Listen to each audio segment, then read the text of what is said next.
இலக்கிய பேழை. வணக்கம் நேயர்களே.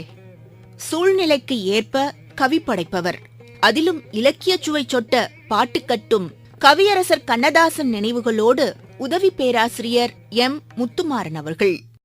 கண்ணதாசனை பற்றி நாம் அனைவரும் அறிவோம். இதுதான் கருத்து, இதுதான் சூழல் என்று சொன்னால் அதற்கு அப்படியே வரி எழுதி கொடுக்கிற திறன் பெற்றவர் கண்ணதாசன். அவர் பாடுகிற பாட்டிலேயே தன்னை அடையாளப்படுத்திக் கொள்கிறார்.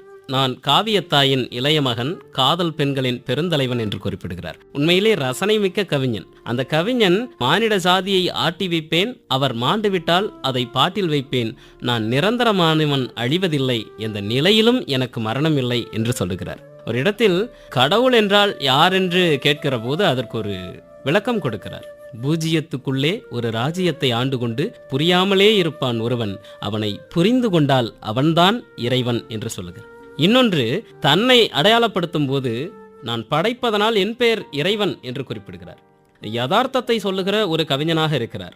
ஒரு முறை ஒரு பாடல் தயாரிப்புக்காக இருக்கிற போது எம்.எஸ். விஸ்வநாதன் அவர்கள் வருவதற்கு கால தாமதமாகி விடுகிறது. அந்த சூழலில் கவிஞர் காத்திருக்கிறார். அப்போது அவர் எழுதிய அந்த வரி அவருக்கே சொன்னது போல இருந்தது. அவனுக்கு என்ன தூங்கிவிட்டான், அகப்பட்டவன் நான் அல்லவா என்கிற அந்த வார்த்தை அந்த நேரத்தில் எப்படி எழுத முடியும் என்கிற ஒரு யதார்த்த கவிஞன் என்பதற்கு அவரை தவிர வேறு யாரும் கிடையாது. குறிப்பாக பாட்டுலகத்தின் மீது பெரிய அன்பை வைத்திருந்தவர். அந்த வகையில் அவர் சொல்லுகிற ஒரு பாடல், திரையுலகத்தை விட்டு நான் போகப் போகிறேன். குறிப்பாக சிலர் சொல்லுவார்கள் இது அவருடைய மகளுக்காக எழுதிய பாடல் என்று சொல்லுவார்கள். ஆனால் அது அல்ல. கண்ணே கலைமானே என்கிற ஒரு பாடல்.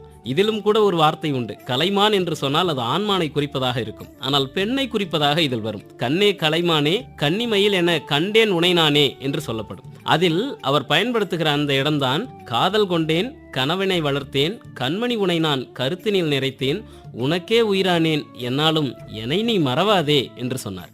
நான் உன்னைதான் இவ்வளவு நாட்களும் நினைத்து கொண்டிருந்தேன், எனவே திரையுலகத்தில் பாட்டு தாயே என்னை நீ மறந்து விடாதே என்று சொல்லுகிறார். இறக்கும் முன்பாக கவிஞர் வாழி அவர்களிடம் தான் இறந்ததற்கு பிறகு நீதான் எனக்கு இரங்கற்பா பாட வேண்டும் என்று கூறியிருந்ததாக ஒரு செய்தி. அப்படி அந்த செய்தியில் அவர் சொன்னபோது அது 1968 காலகட்டம். வாலி அவர்களுக்கு ஒரு மேடையில் கவிதை வாசிப்பதற்கான நேரம் வருகிறது. அந்த இடத்தில் கவிஞரை பற்றி அவர் சொன்னது போலவே இரங்கற்பா வடிக்கிறார். எழுத தெரியாத எத்தனையோ பேர்களில் யமனும் ஒருவன், அழகிய கவிதை புத்தகத்தை கிழித்து போட்டு விட்டான் என்று எழுதுகிறார். அப்படி எழுதுகிற போது அந்த கவிஞனை பார்த்து யமனுக்கு படிக்க தெரியவில்லை என்று சொல்லுகிற அந்த இடம் எந்த அளவிற்கு அவரை நேசித்திருந்தால் வாலி அவர்கள் இந்த கவிதையை அங்கு எழுதியிருப்பார். இப்படித்தான் அந்த கவிஞனை நாம் அடையாளப்படுத்தி கொண்டிருக்கிறோம். குறிப்பாக அண்ணா அவர்களுக்கு கூட ஒரு கடிதத்தை எழுதுவது போல ஒரு பாடலை எழுதியிருக்கிறார். அந்த பாடல் நலந்தானா உடலும் உள்ளமும் நலந்தானா என்கிற பாடல். அதில் வரக்கூடிய அந்த வார்த்தையும் கூட, கண்பட்டதால் உந்தன் மேனியிலே புண்பட்டதோ அதை யாரறிவார். புற்றுநோயால் பாதிக்கப்பட்டிருந்த சமயத்தில் அந்த வார்த்தையை எழுதுகிற அந்த திறன் பெற்ற ஒரு கவிஞர் என்றால் அது கண்ணதாசன். அதனால்தான் கண்ணதாசனை சொல்லும்போது கூட அவர் காலத்திற்கும் நிற்கக்கூடிய ஒரு கவிஞன். அதிலும் குறிப்பாக காமராசருக்கும் அவருக்கும் ஒரு நெருங்கிய தொடர்பு உண்டு. இருவரும் நட்பு ரீதியாக பழகக்கூடிய நபர்கள். இருவருக்கிடையில் ஏற்பட்ட அந்த சிறு முரண்பாட்டில் பிரிந்திருக்கிறார்கள். அப்போது கூட அவர் எழுதுகிறார், அந்த சிவகாமி மகனிடம் சேதி சொல்லடி என்று எழுதுகிறார். சிவகாமி மகன் என்பது அம்மாவினுடைய பேர்.